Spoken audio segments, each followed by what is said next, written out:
শিরকের পাপ থেকে তওবা না করে কেউ যদি মারা যায়, কোরআন এবং হাদিসের শক্ত দলিল যে সে ব্যক্তির জাহান্নামে যাওয়ার সম্ভাবনা 99%।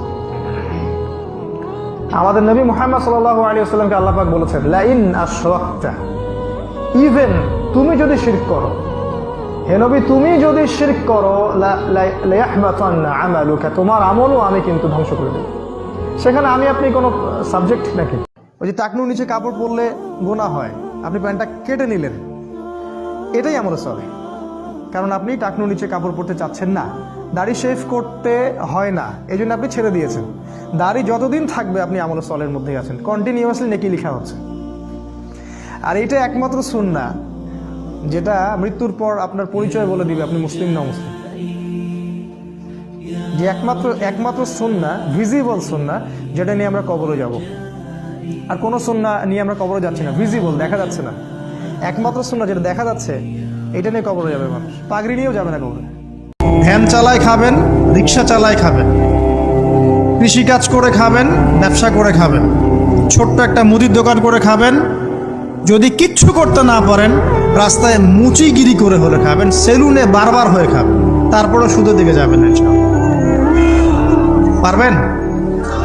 আপনার রিজিক কি আপনার হাতে না আল্লাহর হাতে? যে ব্যক্তি মনে করে রিজিক আল্লাহর হাতে, সে কি কখনো ঘুষ নিতে পারে? অনেক ছেলেরা ঈদ আসলে সিল্কের পাঞ্জাবি পরে আসে না নাই? আমার যুবক ভাইয়েরা, সিল্কের পাঞ্জাবি এই ফ্যাশনটা তোমাদের জন্য হারাম। যুবকরা হাতে স্বর্ণের আংটি পরে, গলায় চেইন পরে, মেড অফ গোল্ড, স্বর্ণ দিয়ে বানানো যে কোনো জিনিস ইউজ করা, তারপরে সিল্কের কোনো জামা পরা ছেলেদের জন্য হারাম করেছে কে? ছেলেদের জন্য চুরি পরা হারাম করছে কে? অনেক ছেলে চুরি পরে, ব্রেসলেট পরে, আসে না নাই? আল্লাহ পাক বলেছেন, হে মুহাম্মদ সাল্লাল্লাহু আলাইহি ওয়াসাল্লাম, বলেন সাল্লাল্লাহু আলাইহি ওয়াসাল্লাম, তোমার উম্মতের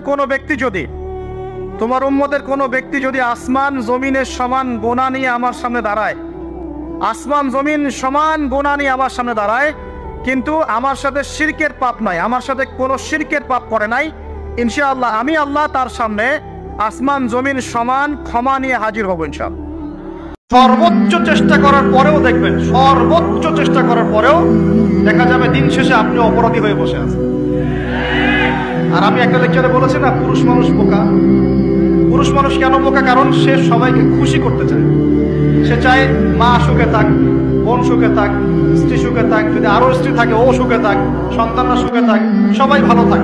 এবং তাদের ভালোর জন্য তারা কত কষ্ট করে, দিন রাত ডিউটি করে, অফিসে যায় আসে, জ্যাম ফেস করে, মানসিক প্রেশার নেয়, শারীরিক প্রেশার নেয়, তাই না?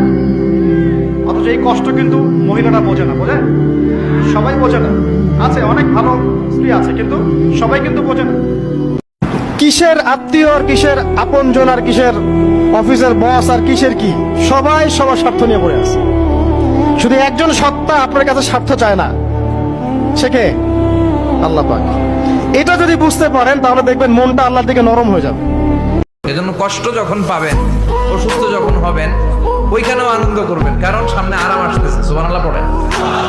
মুমিনের হারাবার কিছু নাই, দুঃখ পাওয়ার কিছু নাই, তার রোগের মাধ্যমে তার গুনাহ ঝরে যায়, সে আল্লাহর কাছে প্রিয় হয়ে ওঠে।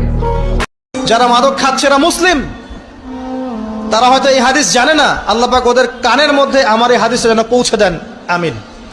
নবী সাল্লাল্লাহু আলাইহি ওয়াসাল্লাম বলেছেন, আমি মেরাজের রাতে যখন গিয়েছি তখন এক শ্রেণীর মানুষকে দেখেছি, ওদেরকে শাস্তি দেয়া হচ্ছে। কি শাস্তি? জাহান্নামীদের রক্ত এবং পুঁজ ওদেরকে খেতে দেয়া হচ্ছে। জিবরাইল আলাইহিস সালামকে জিজ্ঞাসা করা হলো যে এরা কারা? তিনি বললেন, এরা আপনার উম্মতের সেই সব ব্যক্তি যারা মাদক দ্রব্য সেবন করত। রাত্রিবেলা যাচ্ছেন, কেউ নাই, রাস্তায় হঠাৎ দেখলেন মসজিদ, পাশে লেখা বড় করে দান বাক্স, পকেট থেকে কচকচে 1000 টাকার নোটটা ওইখানে ঢেলে দিলেন দান বাক্সের ভিতরে। কেউ দেখে নাই, দেখছে কে? এটা পৃথিবীর কাউরে দেখানোর জন্য দিয়েছিলেন? এই দানটা আল্লাহর কাছে প্রিয়। গোপন দান আল্লাহর রাগকে কমিয়ে দেয়। আল্লাহ পাক যাকে ইচ্ছা তাকে তৌফিক দিয়ে থাকেন। আল্লাহ রাব্বুল আলামিন যাকে ইচ্ছা তাকে তৌফিক দিয়ে থাকেন। যে আল্লাহর কাছে যত বেশি চাইবে আল্লাহ পাক তত বেশি দিবেন ইনশাআল্লাহ। তো এই জন্য চেয়ে নিতে হবে। প্রথমত চেয়ে নিবেন যে আল্লাহ আপনি আমাকে তৌফিক দিন, যাতে করে আমি আমার পুরো জীবনটাকে আপনার ইবাদতে কাটাতে পারি, আরশের ছায়া পেতে পারি। আল্লাহ শুধু তোমার ভয়ে এবং তোমার সন্তুষ্টি পাওয়ার জন্য আমি জেলা থেকে বেরিয়ে আসলাম। আল্লাহ তুমি আমাকে হেদায়েত দাও, ঈমান দাও, আমল দাও এবং তোমার রাস্তায় আমাকে বেহিসাব রিজিক দাও এবং নেককার কুমারী, নেককার প্রেমময়ী, তাকওয়াবাদ, মুত্তাকি একজন স্ত্রী আল্লাহ তুমি আমাকে দান করো। ইনশাআল্লাহ আল্লাহ পাক আপনাকে দান। যে দুনিয়া নিয়ে আমরা ব্যস্ত হয়ে আছি না, বাড়ি গাড়ি, স্ট্যাটাস, প্রতিপত্তি, ক্ষমতার দাপট, আল্লাহর কাছে এর মূল্য একটা পাখির, একটা মাছির দানার সমান নয়। এখন দুনিয়ার তো কোনো মূল্য নেই আল্লাহর কাছে, দুনিয়ার যাররা পরিমাণ মূল্য আল্লাহর কাছে নাই। একটা হাদিস এসেছে, দুনিয়ার মূল্য যদি আল্লাহর কাছে একটা মাছির দানার পরিমাণও হতো, আল্লাহ পাক কোনো কাফের মুশরিককে এক ঢোক পানি খেতে দিতেন না। পুরুষ মানুষের আত্মসম্মান কখন চলে যায়? যখন হাত পাততে হয় তখন। যখন আপনি রিজিকের সোর্স তৈরি করেছেন, আপনি স্বাবলম্বী, আপনি মাশাআল্লাহ মাসে 10, 20, 30 হাজার টাকা আর্ন করেন বা 1 লাখ 2 লাখ টাকা আর্ন করেন, আলহামদুলিল্লাহ, কারো কাছে হাত পাততে হয় না, সবাই দেখবেন আপনাকে সম্মান দিবে। যখন আপনার অন্যের কাছে হাত পাততে হবে তখন দেখবেন স্ত্রীও সম্মান করছে না। মানুষ মানুষের প্রশংসা তখনই করে যখন মানুষ সাদা কাফনের কাপড়ে প্যাকেট হয়ে যায়। সাদা কাফনের কাপড়ে প্যাকেট হওয়া পর্যন্ত, না হওয়া পর্যন্ত কেউ কখনো সুনাম করতে চায় না, ঠিক না বলেন যুবকেরা? দেখবেন বেঈমানরা সব আপনার কবরের কাছে আসবে, লাশের পাশে হাউমাউ করে কাঁদবে, মনে হবে যে ইয়ার ইয়ে তো মুঝে সচ মে হি মোহব্বত করতা থা, কি ভালোবাসা লাশের পাশে। বাট এই মানুষটা, যে মানুষটা আজকে আমার লাশের পাশে কান্না করছে, এমন একটা ভাব যে সে আমাকে ছাড়া বাঁচবেই না, এই মানুষটা আমার বেঁচে থাকা অবস্থায় আমাকে একটা কল করে খোঁজ খবরও নেয় না। মরে গেলে সবার ভালোবাসা উথলে পড়ে। এই জন্যে আমি বারবার আপনাদেরকে মনে করে একটা কথা, আমার জীবন থেকে উপলব্ধি করি একটা কথা, যে একমাত্র আল্লাহ ছাড়া এই পৃথিবীতে এবং পরকালে আমাদের আপন বলে কেউ নাই। বাকি সবাই সবার স্বার্থের জন্য আছে।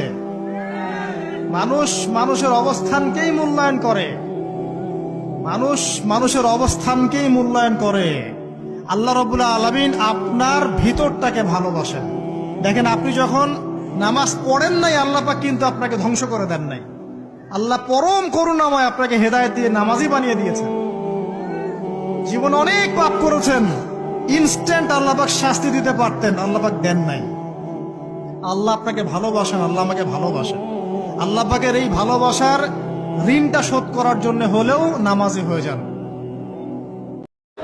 হালালে আছেন, সবজি বিক্রি করে খাচ্ছেন, আপনি ছোটখাটো ব্যবসা করছেন, মানুষ আপনাকে দাম দেয় না, আন্ডার এস্টিমেট করে, গরিব বলে, ফকির মিসকিন বলে, কিন্তু আপনার তাকদিরে যা আছে আপনি সেটাই পাবেন, এর বেশি আপনি কিচ্ছু পাবেন।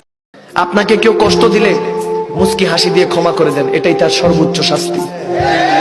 কেউ যদি জিজ্ঞেস করে কি ব্যাপার এত কষ্ট দিচ্ছ, আপনার কোনো কষ্ট আছে, আফসোস আছে, আপনি মুচকি হেসে দিয়ে বলবেন আফসোস একটাই, যে কোনো আফসোস নাই।